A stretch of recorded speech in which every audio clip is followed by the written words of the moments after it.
Do you believe in ghosts? Of course not. I knew you didn't. Noise is the mortal enemy of good motion picture making and television broadcasting. That is why I hired this particular house. It is deathly quiet.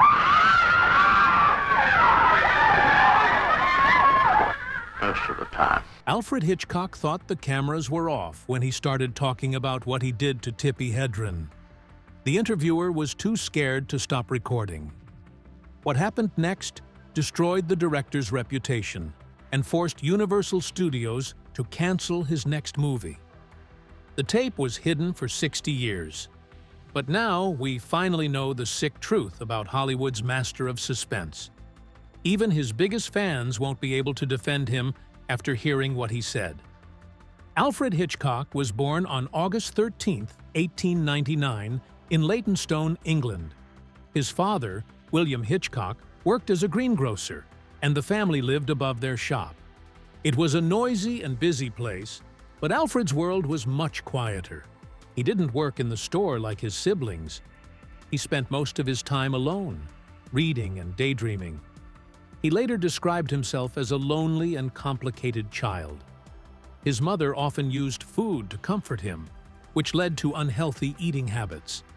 His weight became a source of insecurity and made it harder for him to connect with others. His childhood was filled with isolation. He had few friends and rarely played outside. This deep sense of loneliness shaped his imagination. Many of his films would later explore themes of isolation, fear, and the feeling of being an outsider. The house where he was born no longer stands.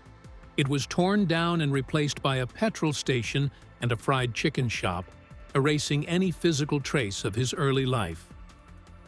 One day, when Hitchcock was around 5 years old, his father sent him to the local police station with a note. The officer read it, and then locked young Alfred in a cell. He stood there in the dark, listening to the sound of the heavy doors slamming shut. A moment later, the officer told him, "This is what we do to naughty boys." It only lasted a few minutes, but Hitchcock never forgot it. That single experience changed him forever. He developed a deep fear of authority and avoided anything that might get him into trouble. As an adult, he refused to drive because he was terrified of receiving a ticket. That fear of being wrongly accused or trapped in an unfair situation became one of the strongest themes in his films. In The Wrong Man and I Confess, innocent characters struggle to prove their innocence. Some believe Hitchcock's grandfather, who was a policeman, may have arranged the whole thing as a lesson. Whatever the reason, the fear stayed with him. Hitchcock's school years were just as strict. He attended St. Ignatius College in London, a Jesuit school known for its harsh discipline. The Jesuits believed in strict punishment, and Hitchcock lived in fear of it. Years later, he admitted that waiting for punishment was worse than the punishment itself. But this experience also shaped him. He learned how to create suspense, how to control a story, and how to use logic to build tension. Alfred Hitchcock stepped into the world of film in 1921. He was hired at Islington Studios in London by famous Players Lasky, a company under Paramount Pictures. His first job was designing title cards for silent films. These cards carried dialogue and important story details since films had no spoken words at the time. He worked on movies like The Great Day, The Call of Youth, and Dangerous Lies. This may have seemed like a small job, but it gave him an early understanding of visual storytelling. By April 1921, Hitchcock became a full-time employee. He worked under Norman Gregory Arnold, the studio's supervising art director, who quickly saw his potential. Hitchcock learned about set design, editing, and how to tell a story through images rather than words. Silent films had to create emotion without sound, which forced filmmakers to be creative. This shaped Hitchcock's belief that pictures should always drive a story. He carried this lesson with him for the rest of his career, using it in some of his most famous scenes. The shower murder in Psycho is a perfect example. There is no dialogue, yet the images alone create fear. During these early years, Hitchcock also learned how important collaboration was in filmmaking. He worked with different departments and saw how every small detail contributed to the final product. His job designing title cards may not have seemed like a big deal, but it was the foundation of his journey as a filmmaker. As Hitchcock developed his style, he was drawn to European cinema, especially German Expressionism. This movement was known for dramatic lighting, strange set designs, and intense emotions. Directors like F.W. Murnau and Fritz Lang used bold shadows and distorted perspectives to create unsettling atmospheres. Hitchcock was fascinated by these techniques and brought them into his own films. But Germany wasn't his only source of inspiration. Hitchcock also studied Soviet montage techniques, especially the rapid editing style of Sergei Eisenstein. French avant-garde cinema also caught his attention, showing him new ways to build tension and drama through visuals alone. Instead of following the traditional British approach to filmmaking, Hitchcock blended these international influences with his own instincts. This mix created a unique style that would soon be recognized around the world. One of the most important people in Hitchcock's career was Alma Reville. She was born on August 14, 1899, just one day after him. She started working in the film industry at a young age, beginning as a tea girl at Twickenham Film Studios before moving up to roles in editing and scriptwriting. The two met at famous Players Lasky Studios while working on Woman to Woman in 1923. Reville was the editor, while Hitchcock worked as the art director. Reville played a crucial role in Hitchcock's success. She helped refine scripts, caught mistakes, and had an instinct for pacing. She even spotted an error in Psycho that could have broken the illusion of the film. After her character's murder, Janet Leigh could be seen swallowing, even though she was supposed to be dead. Reville noticed the mistake, and Hitchcock adjusted the scene. She also worked behind the scenes on Rebecca, Suspicion, and Shadow of a Doubt, shaping them into the masterpieces they became. By 1927, Hitchcock was ready to direct his first major film. The Lodger, a story of the London fog, was based on a novel about a Jack the Ripper-style killer. It introduced many of the themes that would define Hitchcock's career: an innocent man accused of a crime, psychological tension, and a sense of paranoia. The film was released on February 14, 1927, in London. Critics praised it, with the British trade journal Bioscope calling it the finest British production ever made.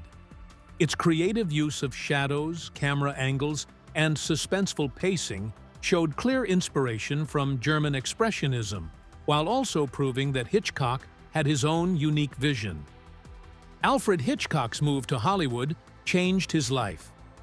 In 1939, with Europe on the edge of war, he left Britain and signed a 7-year contract with producer David O. Selznick. This was a big leap. Hollywood had bigger budgets, world-class actors, and a marketing machine that could turn a film into a global hit. But it also came with creative battles. His first American film, Rebecca, came out in 1940. It was a huge success, winning the Academy Award for Best Picture, the only Hitchcock film to ever win that honor. But behind the scenes, things were tense. Selznick wanted the film to stick closely to Daphne du Maurier's novel. Hitchcock wanted to change things to fit his vision. In the end, Selznick had the final say. The film became a hit, but Hitchcock later dismissed it, saying it wasn't a real Hitchcock picture. Even so, Rebecca introduced Hollywood to his style. It had slow building tension, psychological depth, and visual storytelling that pulled audiences into the characters' minds. Over time, He adapted to Hollywood's system while keeping his British sensibilities. His dry humor, psychological realism, and unique storytelling made his films stand out. What set Hitchcock apart was how he used the camera. He didn't rely on dialogue to create suspense. He used movement, angles, and lighting to make the audience feel what the characters felt.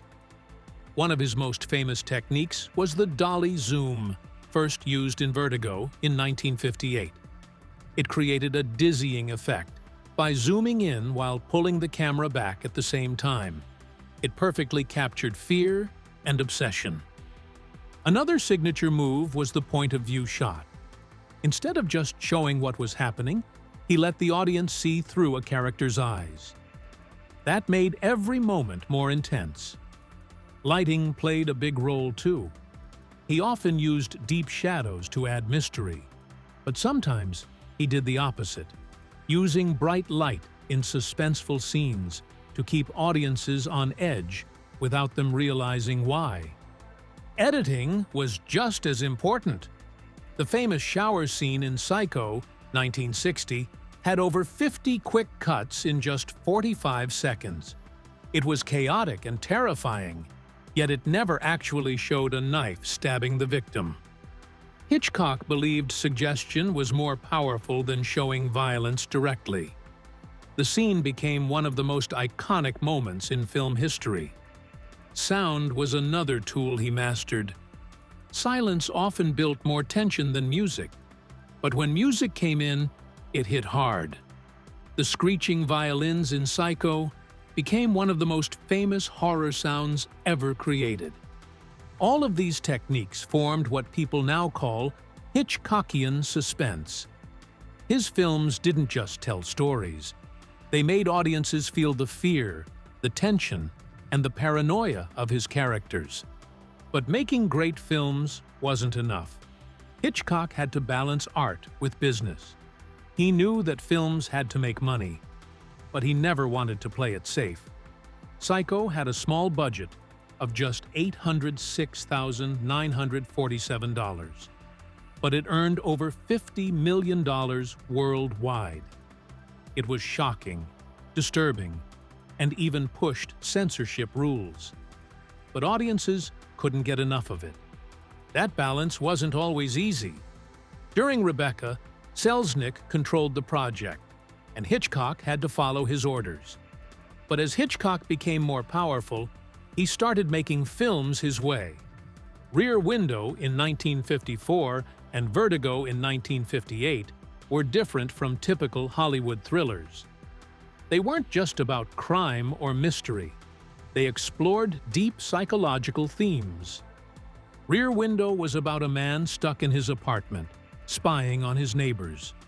The whole film was set in a single courtyard, making the audience feel trapped, just like the main character. It wasn't just a thriller. It made people question the morality of watching others. Vertigo was about obsession, control, and identity. The film used spirals and dreamlike visuals to mirror the main character's mental state. When it was released, critics didn't get it. Some thought it was too strange. But years later, it was recognized as one of the greatest films ever made. The shower scene in Psycho is one of the most unforgettable moments in movie history. In just 40 seconds, Alfred Hitchcock used 34 rapid cuts to create pure chaos. The attack feels brutal, yet the knife never actually pierces the skin on screen. The mind fills in the gaps, making it even more disturbing. Hitchcock knew that suggestion could be more powerful than graphic violence. What you don't see can be scarier than what you do. Sound plays a huge role in making the scene terrifying. Bernard Herrmann's screeching violin score matches the stabbing motion, blending with Marion Crane's screams. The sound of the shower curtain being ripped down adds to the horror. As the attack ends, the music slows. Marion collapses. The water keeps running. Blood swirls down the drain. It's a simple but chilling image. A life slipping away. Hitchcock filled the scene with symbolism. The white bathroom tiles suggest purity, a sharp contrast to the crime Marion committed before checking into the Bates Motel. The shower, a place of cleansing, becomes a place of death. The audience sees danger lurking behind the curtain, but Marion doesn't. That knowledge builds unbearable tension. What happens next is just as shocking. Marion was the main character, or so the audience thought. Killing her off so early in the film broke every rule of storytelling at the time. Audiences had never seen anything like it. Janet Leigh's performance was so convincing that she reportedly avoided showers for years. More than 6 decades later, this scene still works. Hitchcock proved that fear isn't about what you show. It's about what the audience thinks they saw. A year before Psycho, Hitchcock gave audiences a different kind of suspense with North by Northwest. This time, instead of horror, he created tension by placing an ordinary man in extreme danger. Cary Grant's character, Roger Thornhill, is a smooth-talking advertising executive. He is smart, but unprepared for what's about to happen. A case of mistaken identity changes everything. Suddenly, he is on the run, framed as a spy in a world he doesn't understand. One of the most famous moments in film history happens in this movie. Thornhill waits alone on a rural highway, confused but unaware of any immediate threat. A small biplane appears in the distance. It gets closer. Then, without warning, it attacks. No dramatic music, no dark alley, just open space and a growing sense of dread. Hitchcock plays with trust and deception throughout the film. Thornhill meets Eve Kendall, played by Eva Marie Saint. She seems to be helping him, but something feels off. Is she on his side, or is she working against him? That question lingers, adding to the suspense. Thornhill isn't a spy or a trained fighter. He's just trying to survive. That vulnerability makes the film gripping. If North by Northwest put the audience in the middle of a chase, Rear Window forced them to stay in one place and watch. James Stewart plays Jeff, a photographer stuck in his apartment with a broken leg. He is restless, bored. To pass the time, he starts spying on his neighbors. At first, it's harmless. Then he notices something strange. A man across the courtyard, Lars Thorwald, might have murdered his wife. Or maybe Jeff is just imagining things. The audience only knows what Jeff knows. That limited view builds tension. Seeing is not the same as knowing. Is Thorwald guilty? Or is Jeff jumping to conclusions? Hitchcock makes the audience complicit. By watching the film, they are also spying. They are also guessing. The way the movie is shot reinforces its themes. The camera almost never leaves Jeff's apartment. His view becomes the audience's view. His frustrations become theirs.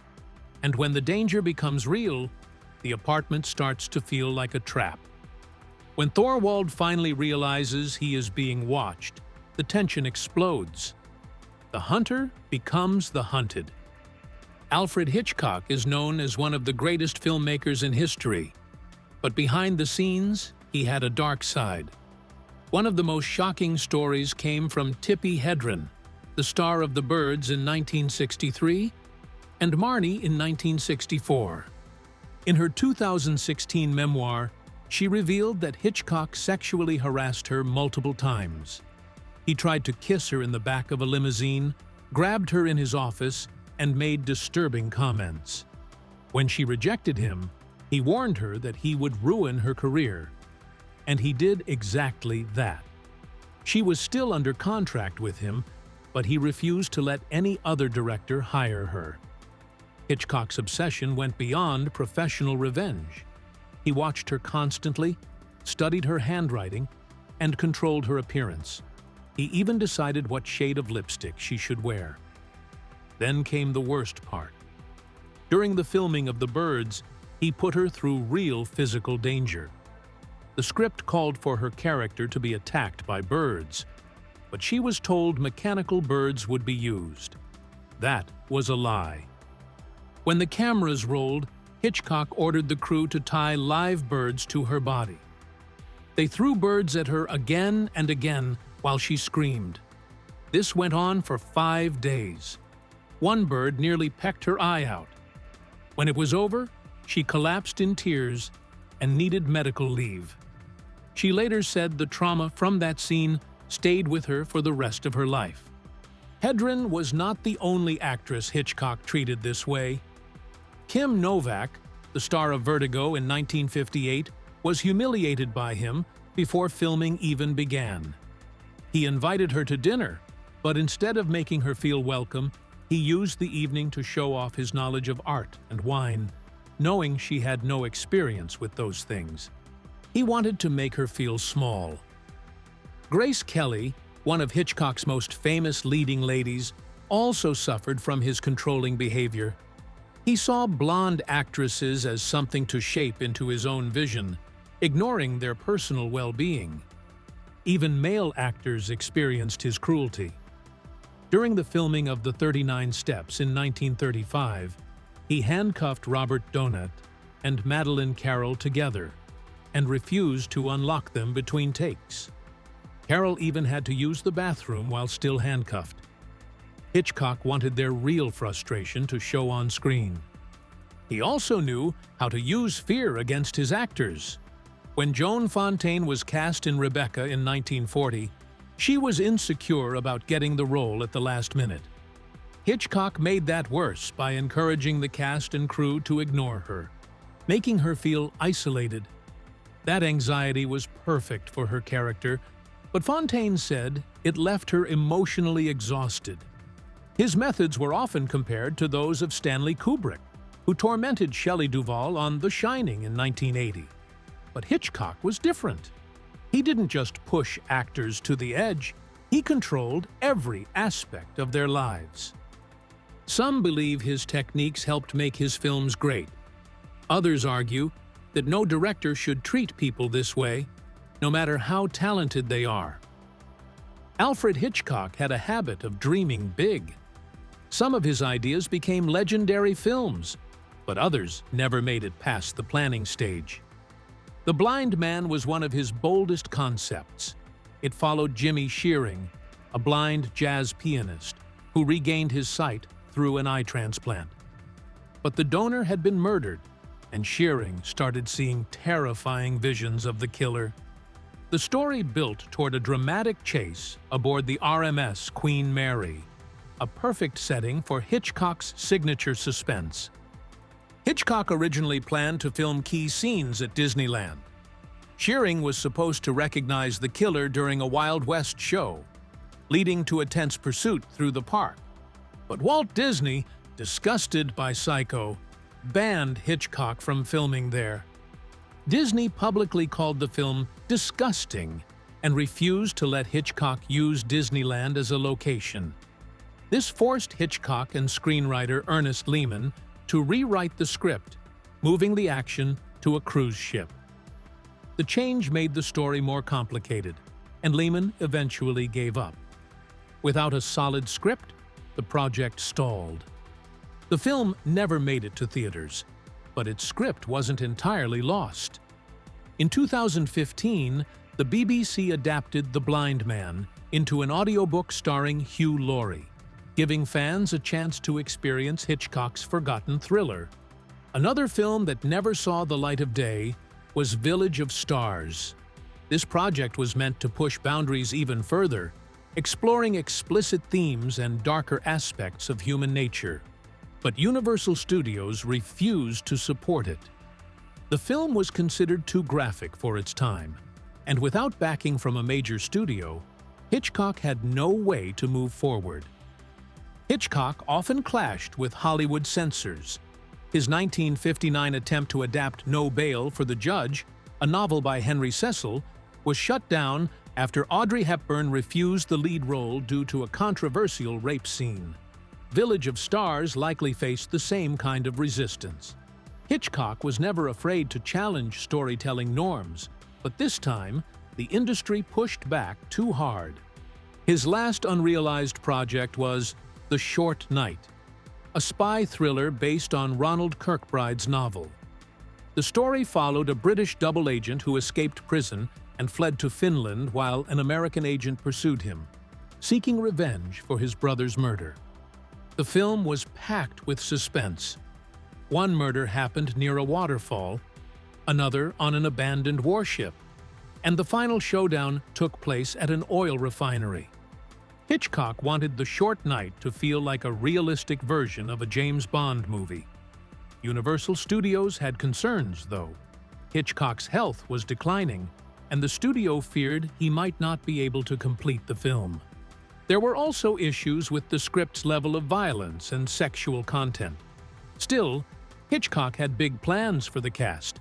Clint Eastwood, Sean Connery, Liv Ullmann, and Catherine Deneuve were all considered for roles. Despite his determination, the project never took off. Hitchcock struggled with health problems, and repeated script revisions slowed things down. Screenwriter David Freeman worked closely with him to finalize the screenplay, but in 1979, Hitchcock accepted that he could no longer continue. He told studio head Lew Wasserman that his health wouldn't allow him to direct anymore. That year, he retired from filmmaking. Freeman later published the completed script in his book, The Last Days of Alfred Hitchcock, offering a glimpse into what could have been. If The Short Night had been made, it might have been one of Hitchcock's most intense thrillers. Alfred Hitchcock's Lost Interview is a rare glimpse into the mind of one of cinema's greatest storytellers. This short but powerful conversation captures his thoughts on suspense, filmmaking, and the way movies connect people across cultures. Recorded decades ago, the interview reveals how he saw film as the most powerful tool for storytelling. He believed cinema could reach audiences in Tokyo, New York, London, and Paris in the same way, creating emotions that went beyond language. For Hitchcock, suspense was never about shocking the audience with sudden surprises. It was about building tension over time. He used a simple example to explain this idea. If a bomb explodes without warning, the audience is startled for a moment. But if they see the bomb under a table while the characters remain unaware, tension builds with every passing second. This technique shaped his films. In Psycho, he made the audience feel uneasy long before the infamous shower scene. In Rear Window, he created suspense by letting the audience know more than the main character. He once called these moments beneficial shocks, designed to unsettle viewers in a way that reset their emotions. Hitchcock also believed that movies should rely on visuals rather than dialogue. He thought a story should unfold through images, editing, and movement instead of words. This philosophy shaped his most famous scenes. The shower scene in Psycho never shows the knife piercing the skin, but rapid cuts and sharp music create the illusion of brutal violence. It's not what the audience sees that scares them. It's what they imagine. A 1963 interview with Cinema magazine gives an even deeper look at his methods. He spoke about the precision behind his films and the importance of style. Every detail had a purpose. In Vertigo, spiral shapes appear throughout the film. Staircases, hair, camera movements, all symbolizing the main character's psychological torment. In Sabotage, he used close-ups and shifting perspectives to put the audience inside a character's mind. His approach to suspense was so precise that he even criticized his own mistakes. In Sabotage, he allowed a bomb to explode on screen and later called it bad technique. He believed suspense should make the audience wait, not just surprise them. But Hitchcock was more than just a director. He was an artist who fought against the pressures of the film industry. He disliked the way studios often put profits ahead of creativity. In 1927, he compared British and American films, criticizing those that were too focused on money. He wanted filmmakers to have freedom. This was why he resisted certain Hollywood trends. When adapting Dial M for Murder, he refused to change its theatrical style just to make it more cinematic. He believed the story should always come first. That didn't mean he ignored budgets. He knew filmmaking was expensive and that creative decisions often depended on financial limits. But instead of cutting corners where it mattered, he found ways to work around them. He used back projection and special effects to create the illusion of large-scale scenes without overspending.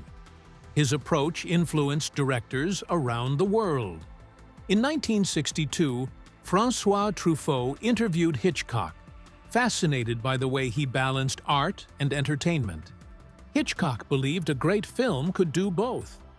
He wanted to challenge audiences, but also keep them engaged. Even today, his ideas shape modern cinema. His films still inspire directors, and his techniques continue to be studied. Hitchcock was more than the master of suspense. He was a master of the audience's emotions, a filmmaker who understood how to turn simple ideas into unforgettable moments.